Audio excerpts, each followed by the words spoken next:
Com as coisas em um impasse no terreno e grande parte do campo Henderson ainda fumegando, ambos os lados estavam prontos para alimentar mais navios na briga e tentar quebrar o impasse em torno de Guadalcanal. Depois de semanas de idas e vindas, onde nenhum dos lados contestava totalmente a dominação do outro em sua parte do teatro operacional, subitamente ambos os almirantes desejavam um combate e eles o conseguiriam. A hierarquia de comando japonesa permaneceu praticamente inalterada desde a Batalha dos Salomões Orientais, com o almirante Yamamoto dirigindo os vice-almirantes Kondo e Nagumo para levar grande parte da marinha japonesa sobrevivente para a batalha, junto com almirantes subordinados como Kurita e Abe, que já tinham ou teriam destaque em outros confrontos durante a guerra. Do lado americano as coisas eram um pouco diferentes. O almirante Halsey, no comando geral, direcionava o almirante Thomas Kinkaid para a batalha. Kinkaid esteve nas Ilhas Salomão Orientais sob o comando do almirante Fletcher. Fletcher e Gormley, substituído por Halsey, foram realocados. Kinkaid agora ocupava a posição de Fletcher nas Ilhas Salomão Orientais para o próximo engajamento. Os americanos buscavam retomar a iniciativa na campanha, enquanto os japoneses desejavam uma batalha decisiva ou uma segunda chance, já que Midway não havia sido um sucesso brilhante para eles. Se os americanos não aparecessem, eles apoiariam o exército japonês com forte poder aéreo e marítimo, mesmo contra a vontade deles, esperando ao menos forçar a Marinha dos Estados Unidos da América a aparecer, caso contrário, perderiam Guadalcanal. No papel, a Marinha Imperial Japonesa tinha todos os motivos para estar confiante. Eles tinham dois de seus melhores porta-aviões, o Shikaku e o Zuikaku, apoiados pelos menores porta-aviões Junio e Zuihou. Este último era um porta-aviões leve, com utilidade semelhante ao recém-partido Ruju e principalmente carregado com caças. Mas o Júnior era, embora um pouco lento para um porta-aviões, capaz de trazer quase 50 aeronaves para a festa, e até o último minuto eles tinham um quinto porta-aviões, o navio irmão do Júnior, Ryo, que tinha um complemento similar. Entre os dois e o Zuiko, eles teriam dobrado o complemento de porta-aviões da marinha japonesa em comparação a ter apenas o Shikaku e o Zuikaku. Mas um incêndio no gerador deixou o Rio de lado em 21 de outubro, reduzindo a força japonesa a aproximadamente 3 porta-aviões de frota em termos de aeronaves, embora os grupos aéreos dos dois porta-aviões menores tivessem mais caças do que a divisão típica de 1/3 para cada tipo de aeronave nos porta-aviões de frota. Coletivamente, eles tinham disponíveis pouco menos de 200 aeronaves. Apoiando-os estavam os 4 cruzadores de batalha da classe Kongo, 11 cruzadores, 8 pesados, sendo muitos bastante modernos e 3 leves, e pouco mais de 2 dúzias de contratorpedeiros.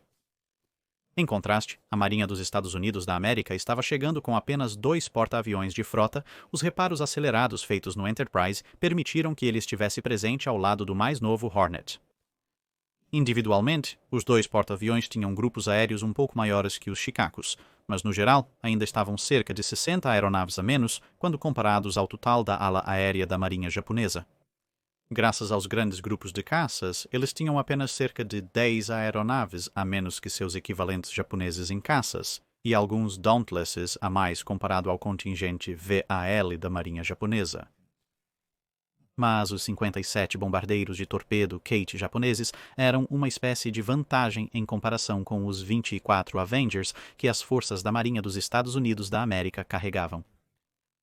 Os americanos tinham apenas um navio de guerra, embora por outro lado fosse o United States Ship South Dakota, e assim era mais do que capaz de enfrentar qualquer Congo que pudesse aparecer, pelo menos enquanto nada dramático como, eu não sei, uma falha total de energia ocorresse.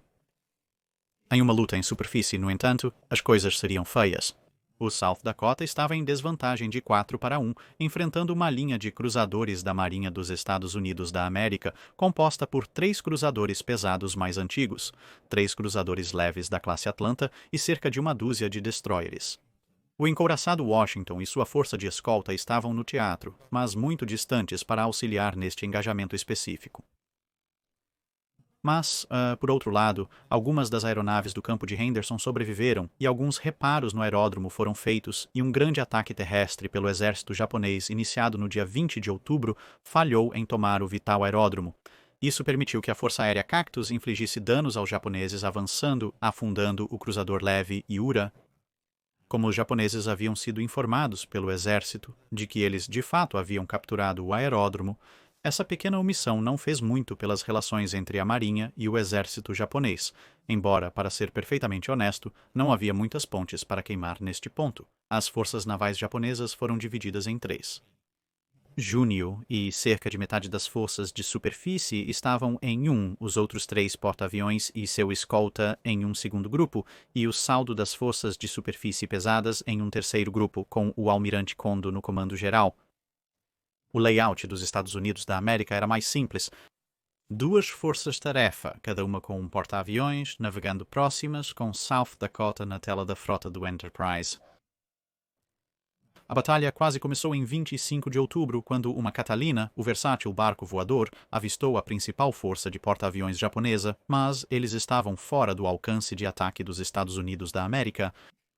Os porta-aviões dos Estados Unidos da América se aproximaram e lançaram dezenas de aeronaves, mas os japoneses, cientes de que sua localização era desconhecida, retiraram-se para o norte, aumentando a distância e evitando a batalha naquele dia. Isso resultaria em um grupo aéreo Enterprise um pouco diminuído, pois os pilotos foram forçados a retornar após o anoitecer, perdendo 8 aeronaves e 2 pilotos para despejos ou pousos forçados no processo.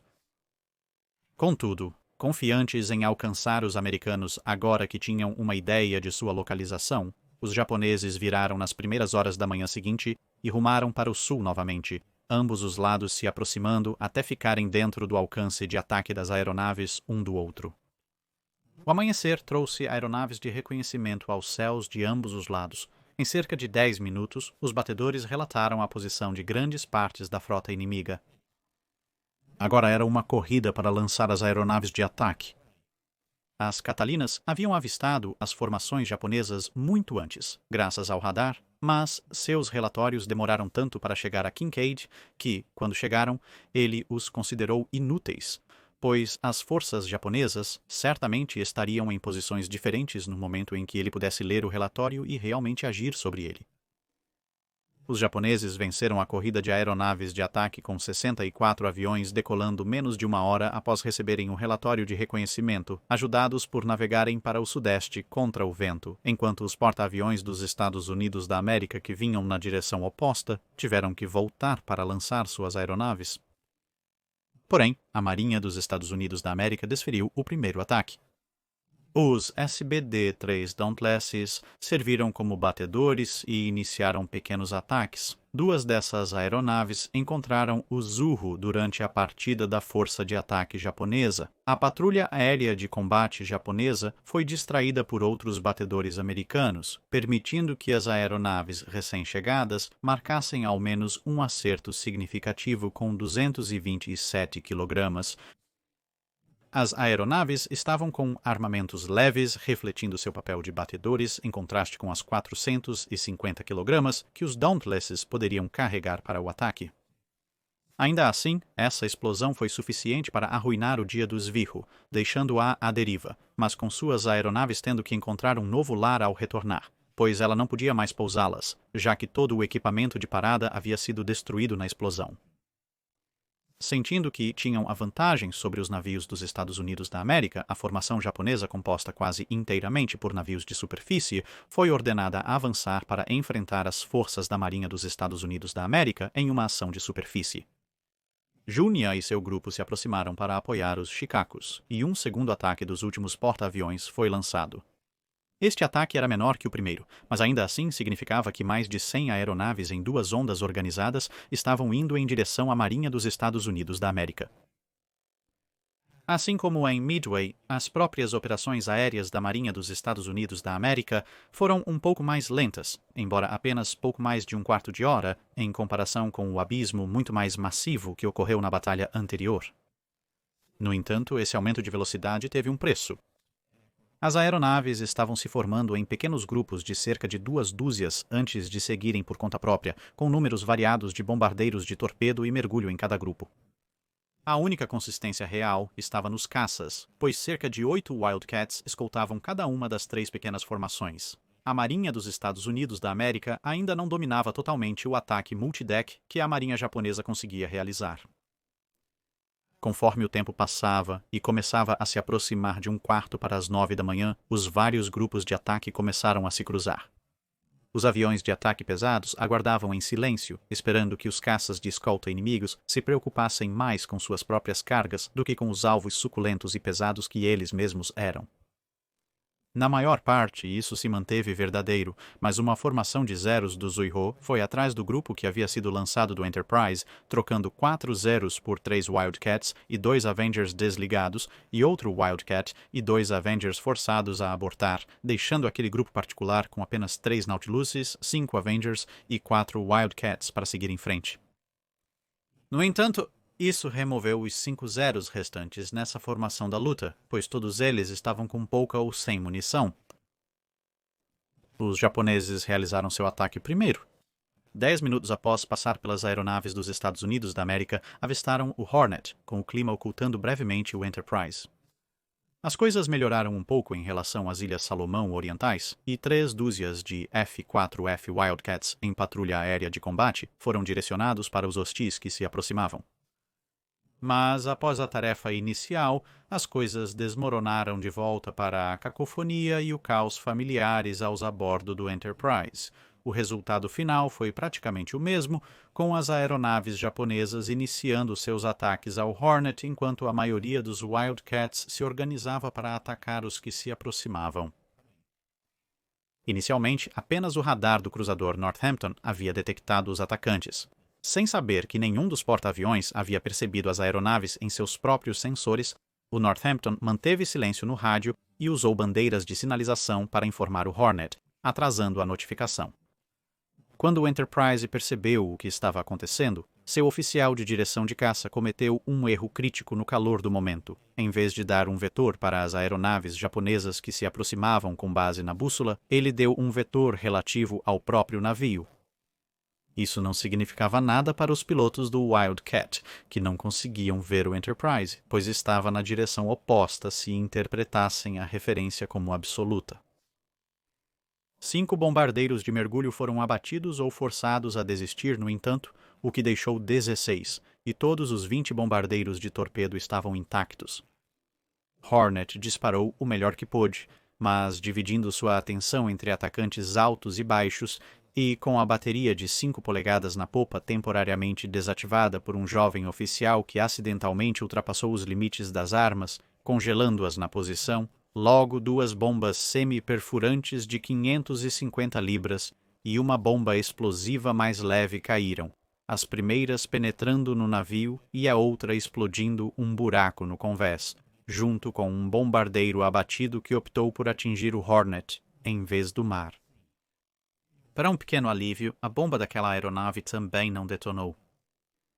Voando baixo e devagar, apesar de seus números, os bombardeiros de torpedo sofreram bastante. O Hornet foi pego em uma pinça, como o His Majesty's Ship Repulse, menos de um ano antes. Apesar de muitos camaradas caindo em chamas no mar, os pilotos japoneses pioraram a situação do porta-aviões com 2 acertos de torpedo e um bombardeiro de mergulho danificado se chocando contra o navio. Ao custo de 25 dos 36 atacantes, eles deixaram o Hornet morto na água e em chamas, além de faltar meia dúzia de caças.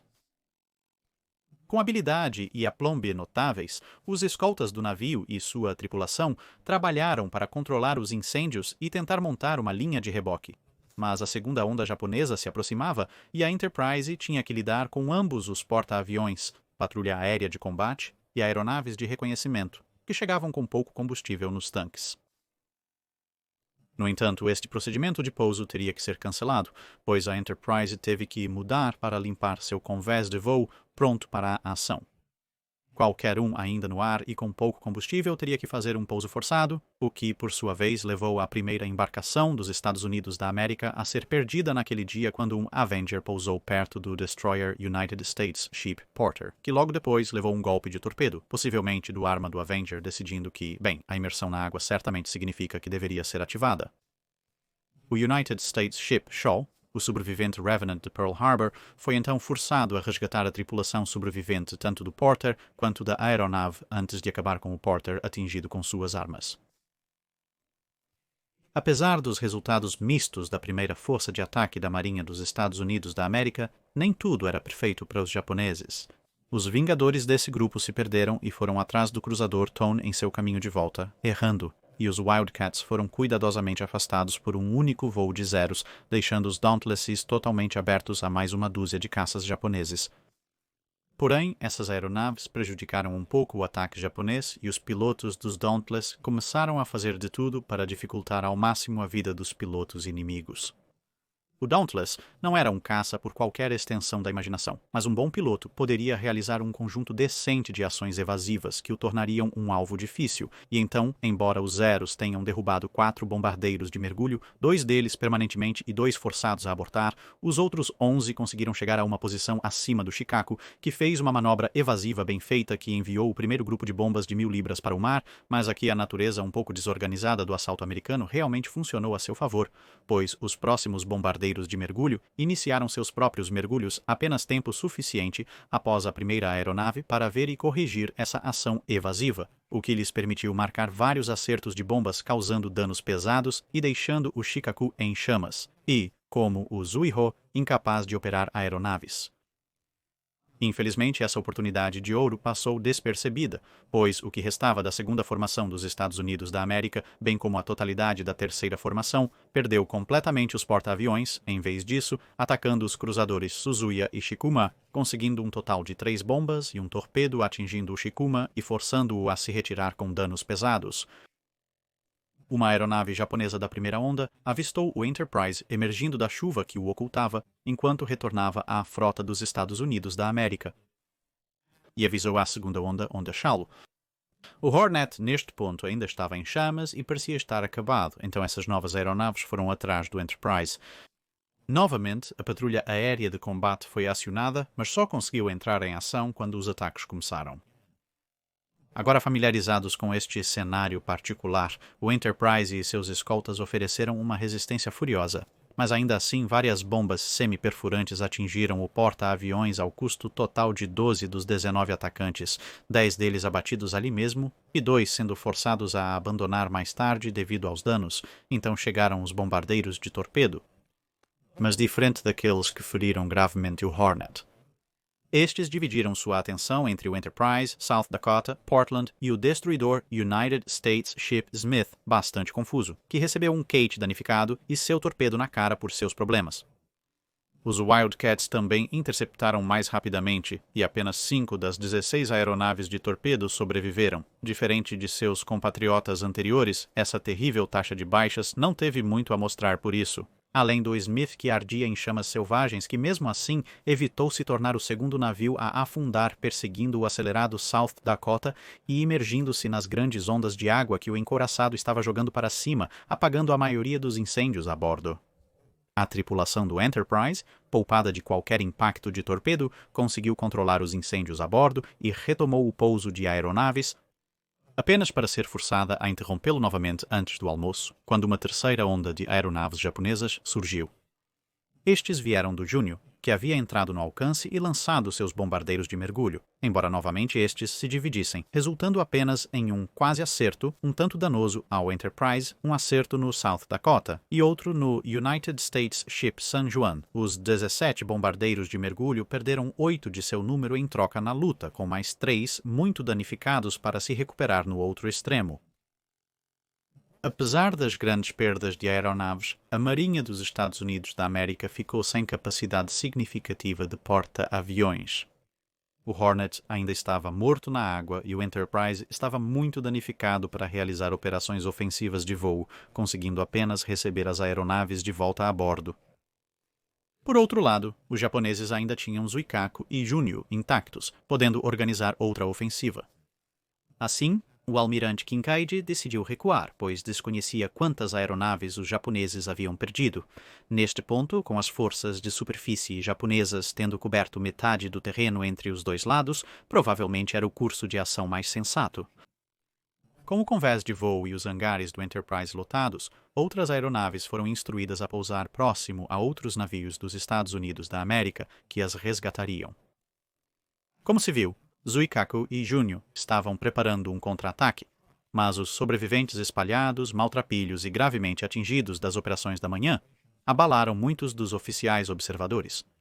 Em comparação com o último encontro com os porta-aviões da Marinha dos Estados Unidos da América, o fogo antiaéreo foi muito mais eficaz, apesar do desempenho não excepcional dos Wildcats nas interceptações. Sem saber, a recomendação de um oficial do Enterprise de recapear o navio com 20 mm de Orlicans foi parcialmente atendida, devastando as tripulações de elite da Marinha japonesa. Ainda assim, eles estavam na ofensiva, e então Zuiho e Shikaku foram enviados de volta, com uma quarta onda japonesa muito menor saindo dos porta-aviões intactos para acompanhar e guiar as forças de superfície para o abate. O grupo era formado por bombardeiros de torpedo, 19 Zeros e 6 bombardeiros de mergulho. Alguns bombardeiros de torpedo carregavam as pesadas bombas de 1.600 libras Mark 80 e bombas perfurantes, as mesmas que destruíram o Arizona em Pearl Harbor. Por volta das 3h20 da tarde, essas aeronaves começaram a chegar conforme o esperado. O cruzador Northampton estava rebocando o Hornet a um majestoso 5 nós, quando do céu surgiram 7 aeronaves armadas com torpedos. Eles conseguiram errar o Hornet, que mal se movia, com todas as quedas, exceto uma, mas um acerto foi realmente tudo o que precisava. A localização causou danos adicionais ao porta-aviões atingido e destruiu a maioria dos reparos que haviam sido feitos no dano anterior. Sem energia e pegando água rapidamente, a tripulação do Hornet recebeu ordens para abandonar o navio, mesmo quando uma das bombas armadura perfurante de 1.600 libras caía. Uma bomba semi-perfurante de 550 libras, um tanto aleatória, seguiria algum tempo depois, principalmente por princípio geral. Enquanto afundava, ainda havia uma pequena chance de que o Hornet pudesse ser rebocado para fora da zona de perigo e então reembarcado, mas agora as forças de superfície da marinha japonesa estavam se aproximando e a ordem foi dada para afundar o Hornet em vez disso. Mas ela se mostrou incrivelmente difícil de incentivar a afundar em qualquer ritmo que não fosse o dela. Após inúmeros torpedos e projéteis de 5 polegadas, os 2 destroyers designados pareciam não estar mais perto de concluir a missão e tiveram que deixar a área às pressas. Pouco depois das 10 da noite, as forças japonesas encontraram o Hornet ainda flutuando e ainda em chamas, mas concluindo neste ponto que levá-lo como prêmio não era particularmente provável, eles colocaram 4 longas lanças nele e o Hornet finalmente afundou logo após a 1h30 da manhã. Contudo, com as demais forças dos Estados Unidos da América avançando rapidamente e seu próprio combustível baixo, os navios de superfície japoneses decidiram recuar para reabastecer e retornar à base. No início, os dois lados acharam que tinham ganhado. Os Estados Unidos da América acreditaram que os 2 Shikakus afundaram um Kongo e ao menos 4 cruzadores foram danificados. Os japoneses pensaram que afundaram o South Dakota, Hornet, Enterprise e mais 2 grandes navios não nomeados, além de um cruzador e um destruidor. Isso levou o almirante Nimitz a brincar que queria ter tantos navios quanto eles afirmaram ter afundado. Na verdade, as perdas foram consideravelmente menores. Os japoneses não haviam, no decorrer da Batalha Real, perdido nada em termos de navios, embora Shikaku e Zuho precisassem de reparos extensos, assim como Shikama.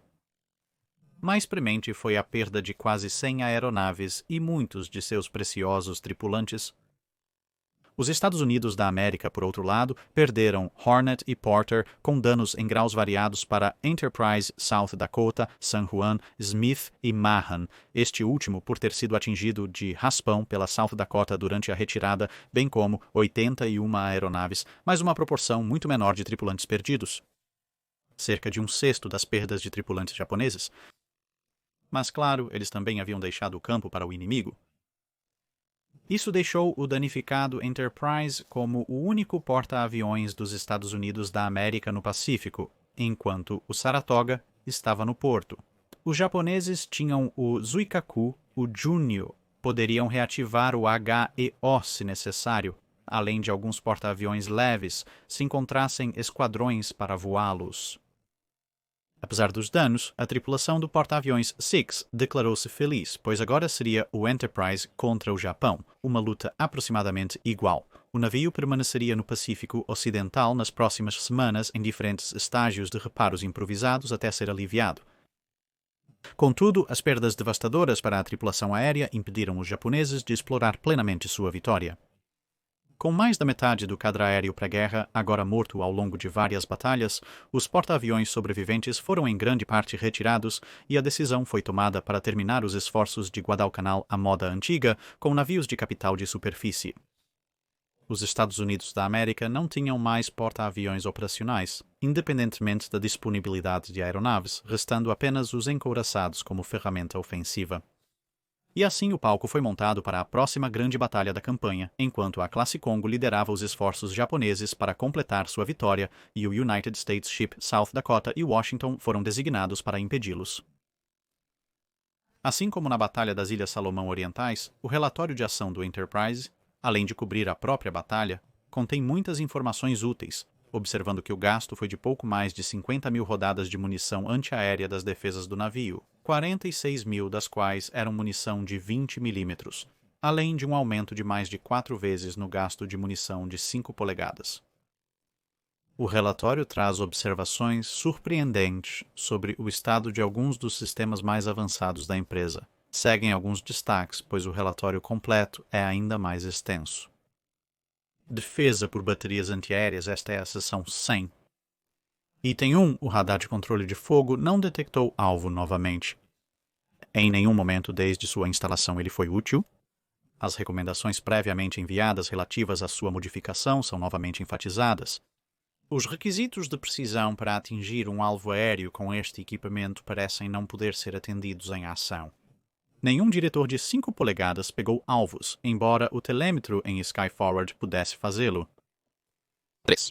Falhas de energia completas ocorreram nos grupos 1 e 2 das armas de 5 polegadas. O grupo 3 sofreu falha parcial. Houve frequentes falhas de ariete e disparos elétricos em todas as armas. 4. O sistema direto de disparo, agravado por baixas que reduzem a taxa de fogo, tornou a bateria de 5 polegadas a menos útil das armas antiaéreas, exceto para ataques de bombardeio horizontal de alta altitude. No controle local, é difícil fazer com que tanto o treinador quanto o apontador atinjam o mesmo alvo. Um novo tipo de fusível, que estará disponível em breve, pode aumentar significativamente a eficácia do canhão de 5 polegadas contra ataques de bombardeio em mergulho e de torpedo. 5. O desempenho dos 40 mm em sua primeira ação foi gratificante. Essas armas podem se provar nossa melhor defesa contra bombardeiros em mergulho.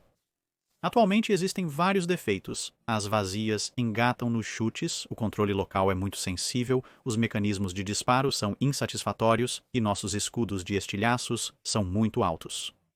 Relatórios individuais sobre as deficiências serão enviados. 6. Os 20 mm, apesar do curto alcance, foram extremamente eficazes e responsáveis pela maioria dos aviões inimigos abatidos por este navio. Ele nem sempre consegue pegar os bombardeiros antes que eles soltem, mas pode mantê-los altos e colher um terrível pedágio daqueles que insistem em seus ataques. Parece que o mesmo oficial está escrevendo o relatório de ação e está muito satisfeito com este último ponto. Outros destaques incluem o seguinte no departamento aéreo. É muito evidente nesta ação, como aparentemente foi o caso na ação de 24 de agosto, a direção do lutador foi uma decepção. O oficial diretor de combate cometeu erros de julgamento, como estacionar lutadores em altitudes muito baixas e usar rolamentos relativos que, nas circunstâncias, não tinham significado para os pilotos no ar. No entanto, a direção de combate, tendo ficado aquém das expectativas em 2 ações sucessivas, é necessário um reexame e análise cuidadosos do problema. Não basta atribuir a falha à falta de treinamento, inexperiência ou causas similares. É um fato que quando o problema é simples, ou seja, quando um grupo deve ser interceptado, pouca dificuldade é encontrada para efetuar uma interceptação.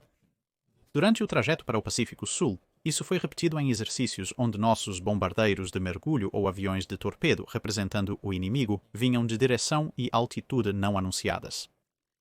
No entanto, assim que o problema se complica como aconteceu no dia 26 de outubro, com cerca de 38 de nossos caças no ar e com aviões inimigos em grande número vindo de várias direções e altitudes e com aviões aliados complicando a situação, então o sistema falha. Deve-se considerar 2 condições de ataque. Na primeira condição, o grupo de ataque está bem localizado. Aqui, a interceptação, conforme instruções do diretor de combate, é viável e deve ser realizada. Na segunda condição, o grupo de ataque chegou próximo à nossa formação, provavelmente se dividindo em grupos em diferentes posições e altitudes. No segundo caso, a multiplicidade de aviões, a quantidade de tráfego de rádio que tem que passar pelo ar e os numerosos relatórios de radar recebidos sobre aviões amigos complicam a situação, apresentando um quadro tão complicado que pode ser que o problema não seja resolvível se tentarmos dar instruções detalhadas a todos os caças. Possivelmente, no último caso, um plano em que a patrulha de combate é estacionada em localidades definidas e em altitudes selecionadas, onde o diretor de combate fornece informações gerais e realiza interceptações detalhadas apenas em caso de grandes grupos ou em casos especiais. Certamente, a posição dos caças, tanto em relação à localização quanto à altitude, deve ser cuidadosamente considerada. É fundamental que os porta-aviões operacionais continuem se empenhando para aprimorar sua direção de combate e alcançar uma resolução adequada da questão. A permanência do pessoal é importante e no passado tem faltado. Isso pode ser corrigido. Ademais, há bons motivos para crer que a condição material do radar no Enterprise melhorou. Contudo, o que se necessita com urgência é uma doutrina sólida. Isso só pode ser alcançado por meio de extensos testes e experimentos. Assim, é um problema cuja solução pode ser empreendida simultaneamente pelos grupos de porta-aviões, tanto como treinamento para eles e os oficiais diretores de combate, quanto para formular a doutrina. Esses testes, mesmo que comecem em uma escala modesta, devem evoluir para exercícios em grande escala, onde um grande número de caças é empregado e onde um número de aviões de ataque da ordem de 2 ou mais grupos de porta-aviões são trazidos de várias direções, em várias altitudes e em vários grupos. Os ataques devem ter duração variada. Assim, será simulada uma condição que pode ser esperada em um grande engajamento como o das Ilhas Santa Cruz. As observações do oficial comandante do VF-10 sobre as deficiências das hélices elétricas e dos tanques auxiliares de asa são fortemente concordadas. Considerando que quase todas as missões de combate requerem o tanque auxiliar, é desanimador ter tanques que só podem ser usados uma vez, como aparentemente as especificações deste tanque em particular contemplam. Nessas condições, é quase impossível para o navio ter certeza de que tem o bastante. Os grupos aéreos devem ser completamente doutrinados no procedimento de pouso noturno. Os pilotos devem ser qualificados a bordo quando possível e, sempre cuidadosamente verificados em terra por um oficial de sinal qualificado em pousos noturnos em porta-aviões. Esta verificação deve abranger todo o processo requerido quando uma equipe volta de um porta-aviões após o pôr do sol. Os pousos noturnos de 25 de outubro trouxeram resultados decepcionantes, principalmente no curto período entre o crepúsculo e o luar. Quando a lua iluminou as nuvens baixas no horizonte, os pousos melhoraram bastante. Contudo, se não fosse por acidentes de pouso que ocuparam o convés por longos períodos, certamente vários aviões que amariçaram por falta de combustível teriam conseguido embarcar. Além disso, esse treinamento noturno deve incluir, além de pousos e decolagens, exercícios completos com armas nos vários esquadrões baseados em porta-aviões. Embora o bombardeio noturno possa não ser geralmente viável no momento atual, certamente as operações noturnas para aviões de combate e torpedeiros, empregando aviões de radar para localizar o inimigo, seriam muito úteis. Um ataque de metralhadora de um caça a um porta-aviões à noite provavelmente incapacitaria o grupo aéreo e os incêndios resultantes poderiam tirar o porta-aviões de ação. As limitações no uso de aviões torpedeiros, repetidamente expostas em relatórios anteriores, foram novamente demonstradas em grande medida. Apesar do habilidoso e determinado ataque do esquadrão de torpedos inimigo, composto por cerca de 18 aviões, contra o Enterprise, apenas 9 pilotos alcançaram um ponto de liberação adequado e não houve acertos. O efeito perturbador no pilotos japoneses do fogo extremamente pesado e preciso da força-tarefa combinada e as manobras do navio para pentear as esteiras dos torpedos lançados foram os principais fatores para anular o ataque. Os resultados dos ataques de nossos próprios aviões de torpedo, embora não nulos, foram decepcionantes. Foi provado repetidamente que a probabilidade de sucesso de um ataque de avião de torpedo em boa visibilidade contra uma formação adequadamente defendida por caças e fogo antiaéreo é pequena e desproporcional às perdas em aviões e homens. A conclusão é clara. No estado atual, As operações de aviões de torpedo devem, se possível, limitar-se a ataques sob baixa visibilidade ou em operações de limpeza após a redução do poder defensivo da formação inimiga. Assim limitado, o avião de torpedo não é tão valioso em operações diurnas quanto o bombardeiro de mergulho. Recomenda-se que, por hora, os grupos aéreos dos nossos grandes porta-aviões incluam no máximo 12 aviões de torpedo. O esquadrão de torpedos só alcançará eficácia total quando o pessoal estiver completamente treinado e os aviões equipados para todas as operações noturnas. Não devemos abandonar seu uso em porta-aviões, afinal, foram decisivos no ataque ao Hornet. Vários de nossos caças ficaram sem munição antes do fim dos ataques inimigos, sendo forçados a observar impotentes enquanto os porta-aviões eram atacados. O fornecimento de 240 cartuchos por arma do F-4 é totalmente inadequado. Como visto no relatório do Esquadrão de Caça 10, a preferência dos pilotos de VIF por uma instalação de 4 armas com pelo menos 400 cartuchos por arma é praticamente unânime e forte. Sugere-se a imediata introdução da instalação de 4 armas na nova produção do F-4. E por último desta sessão, ao se preparar para uma missão de ataque contra porta-aviões inimigos, tem sido prática usar um fusível de atraso de 0.01 segundo no nariz e nas caudas de bombas de demolição de 1.500 libras. A velocidade de impacto de uma bomba pesada lançada em um bombardeio em mergulho pode atingir cerca de 600 pés por segundo. Com o atraso do fusível de 0.01 segundo, a explosão ocorre cerca de 6 pés abaixo do ponto de impacto inicial.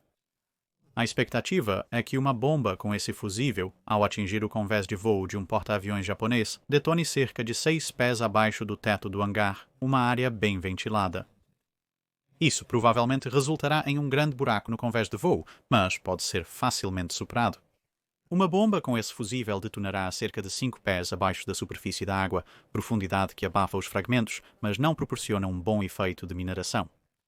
Assim, com nossa atual política de fusão de bombas, há pouca probabilidade de uma de nossas bombas atingir uma área realmente vital em um porta-aviões inimigo, como as salas de fogo, salas de máquinas, revistas ou áreas de armazenamento de gasolina. Nossas bombas serão temporariamente incapacitantes e podem iniciar incêndios que podem sair de controle. Contudo, não há expectativa realista de que poucos acertos de bomba derrubem ou parem um porta-aviões inimigo. Muita reflexão foi dada a este assunto e é recomendado que as bombas de aproximadamente os 20 a 30% líderes dos bombardeiros de mergulho sejam equipadas com fusíveis instantâneos para máximo efeito contra armas antiaéreas, tripulações e aviões no convés, e que as bombas dos aviões restantes sejam equipadas com fusíveis com um atraso de 0.08 ou 0.1 segundos, para atingir áreas vitais do navio em caso de acerto direto ou obter melhor efeito de mineração em caso de erro próximo. Na seção sobre artilharia, o seguinte é registrado. As informações obtidas dos radares de busca não foram suficientes para orientar o radar FD sobre isso. É altamente recomendado que em todas as oportunidades um grupo seja rastreado sem IFF e com interceptação de caça, em outras palavras, da maneira mais realista possível para treinamento de operações de radar do diretor de fogo. O radar do diretor de fogo é quase inútil para busca e não pode pegar o alvo a menos que seja orientado por informações precisas e rápidas do radar de busca. O radar do diretor de fogo não pode pegar o if presente e isso aumenta muito o problema. Com caças aliados e atacantes inimigos nas mesmas faixas, o radar do diretor de fogo não consegue distinguir entre os dois. Com a devida coordenação entre os radares de busca e o diretor de fogo, e com prática, acredita-se que os canhões de 5 polegadas podem abrir fogo em aviões antes que sejam vistos e muito antes de alcançarem seus pontos de mergulho ou de liberação de bombas. Acredita-se que os canhões de 5 polegadas dos navios de escolta possam ser melhor utilizados atirando em aviões inimigos antes de iniciarem seus mergulhos. O problema deles nisto é igual ao nosso. O fogo de 5 polegadas em aviões mergulhando, além de uma barragem disparada por um navio sendo atacado, é ineficaz, mas deve ser possível acertá-los antes que comecem seus mergulhos. Todos os navios de apoio devem direcionar seu fogo de 5 polegadas de acordo. Os canhões de 5 polegadas devem ser equipados com um controle de homem único, seja um diretor MK-51 ou um joystick semelhante ao dos 40 mm para uso contra bombardeiros de mergulho. O canhão de 5 polegadas pode acertar, mas é muito difícil alinhar o apontador e o treinador. É crucial agir para interceptar os bombardeiros de mergulho antes que soltem suas bombas. Cada grupo de canhão de 5 polegadas deve ter sua própria fonte de energia auxiliar, mesmo que apenas o suficiente para energizar o arite. Entende-se que pequenos geradores movidos a diesel que seriam adequados estão disponíveis. Em todas as ações, perdemos energia em alguns canhões de 5 polegadas. A perda de energia no martelo reduz a taxa de fogo pela metade e torna a arma ineficaz contra bombardeiros horizontais, pois o tempo morto fica imprevisível. A arma não pode ser carregada manualmente em alta elevação e deve ser deprimida para cada tiro. Isso leva tempo e requer o corte do circuito de disparo entre os tiros, tornando o diretor quase inútil. Os 40 mm devem ser cortados e os cames de disparo refeitos para permitir que as armas disparem horizontalmente durante uma virada. Este trabalho será iniciado imediatamente pela força do navio. Além de muito altos, os escudos são considerados grandes demais. Eles devem ser trazidos até que o cano da arma se projete sobre o escudo. Se o escudo for cortado, a fileira superior de munição ficará próxima demais da explosão do cano. Há espaço suficiente ao redor do suporte atualmente. Acredita-se que reduzir o diâmetro do escudo economizaria bastante peso sem afetar o serviço das armas.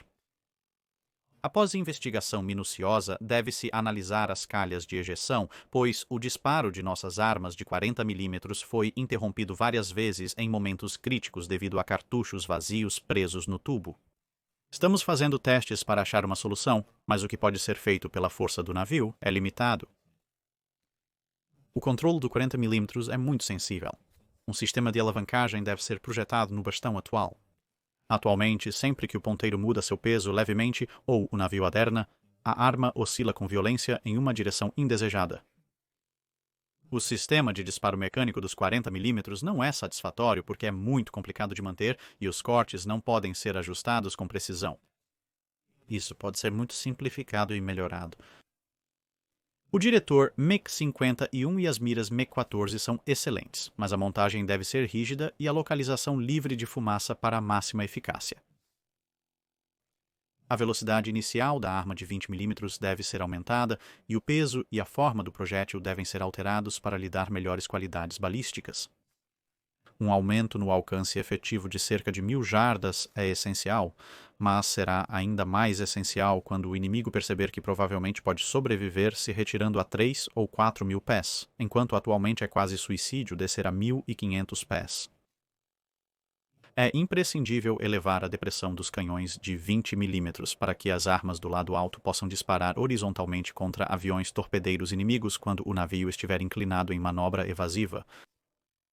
Considera-se que a instalação de armas adicionais de 20 mm seria altamente desejável. No entanto, a situação de peso e estabilidade neste navio parece ter atingido o ponto em que nenhum peso adicional deve ser adicionado sem a devida compensação pela remoção de pesos correspondentes. Recomenda-se novamente considerar a remoção dos cintos de armadura neste contexto. Acredita-se que armas antiaéreas automáticas adicionais seriam mais valiosas para o navio do que os atuais cintos de armadura. Recomenda-se considerar a remoção da parte superior da torre de comando até o convés principal e a substituição por um pequeno tronco de conduíte elétrico levemente blindado para redução de peso. É o mesmo oficial, pois o Enterprise estava em risco de problemas de estabilidade se adicionasse mais 20 mm Oerlikons a bordo. Ele agora está recomendando que todo o peso extra adicional, até e incluindo o braço do cinto do porta-aviões, seja removido para que ele possa ter ainda mais armas de 20 mm. Eu realmente gosto desse cara. E, finalmente, eu escolhi 2 observações da seção de observações gerais. As vantagens de operar 2 porta-aviões próximos em áreas sob ameaça de ataque aéreo são muitas. Um porta-aviões operando sozinho, forçado a realizar buscas e patrulhas matinais e vespertinas, além de patrulhas aéreas internas e intermediárias, tem pouco poder ofensivo. Se prolongada, essa situação provavelmente levará a um enfraquecimento considerável de sua força aérea devido ao esgotamento do pessoal e deterioração do material. Se, é claro, um guarda-chuva aéreo é fornecido de outras fontes e se é confiável, então a situação muda. Contudo, hoje é incerto se tal proteção existe nesta área e um comandante de força-tarefa certamente estará com muita apreensão sobre sua confiabilidade. Outras vantagens incluem um convés extra para receber aviões de um porta-aviões danificado, retenção dos aviões como força de ataque pronta para lançamento imediato e um sistema de revezamento para manutenção, treinamento e outros trabalhos essenciais durante cruzeiros normais. Estes e outros já foram discutidos antes, não sendo necessário entrar em detalhes. Quando dois porta-aviões operam juntos, cada um deve ter sua própria tela e navios de apoio, sendo organizado como uma força-tarefa ou grupo independente. Isso se aplica a grandes porta-aviões. A distância de cerca de 5 milhas usada nas operações em discussão parece ser muito satisfatória. A distância permitiu que cada grupo manobrasse de forma independente, mantendo bom contato visual para sinalização e facilitando as patrulhas. A distinção precisa do momento de um ataque aéreo é uma questão. O problema é quanto de separação evitará a detecção de ambos os porta-aviões se um for captado. Nas áreas onde operamos agora, 5 ou 10 milhas não serão suficientes. Deve ser uma separação realmente ampla, na ordem de 30 a 50 milhas, e mesmo isso não garantirá. Portanto, a menos que as condições permitam uma separação antecipada pela qual o acima possa ser alcançado, ela não pode ser afetada em curto prazo quando o ataque é iminente. Devemos fazer nossa escolha com base nas condições presentes e prováveis de serem encontradas, ponderando as vantagens de operação próxima, como facilidade de controle e de comunicações, economia de esforço em patrulhas aéreas e proteção de superfície contra submarinos e contra seguros contra descobertas resultantes de separação relativamente ampla. Novamente, a cobertura aérea da área a ser esperada de fontes que não sejam porta-aviões é um grande fator. Assim, algumas lições do envolvimento anterior das Ilhas Salomão Orientais ainda estavam presentes, outras aprimoradas, mas ainda havia trabalho a ser feito. Novas lições foram identificadas e alguns problemas resolvidos. O oficial que desesperadamente queria todos os 20 mm Oerlikon do planeta a bordo do Enterprise é altamente recomendado e elogiado, mas isso mostra o quanto a Marinha dos Estados Unidos da América ainda estava em uma curva de aprendizado. Eles tinham Coral Sea, Midway, Ilhas Salomão Orientais e agora Santa Cruz sob seus cintos e 4 batalhas de porta-aviões, e quase todos os seus porta-aviões se foram ou estão fora de ação. Ainda havia um longo caminho a percorrer antes que as formações de porta-aviões da Marinha dos Estados Unidos da América, que estamos mais familiarizados com a parte final da Guerra do Pacífico, realmente fossem tão eficazes quanto pensamos. Mas não foi por falta desses relatórios chegando. No próximo mês, veremos o que ocorre quando você fica sem porta-aviões e precisa entrar só com os grandes jogadores.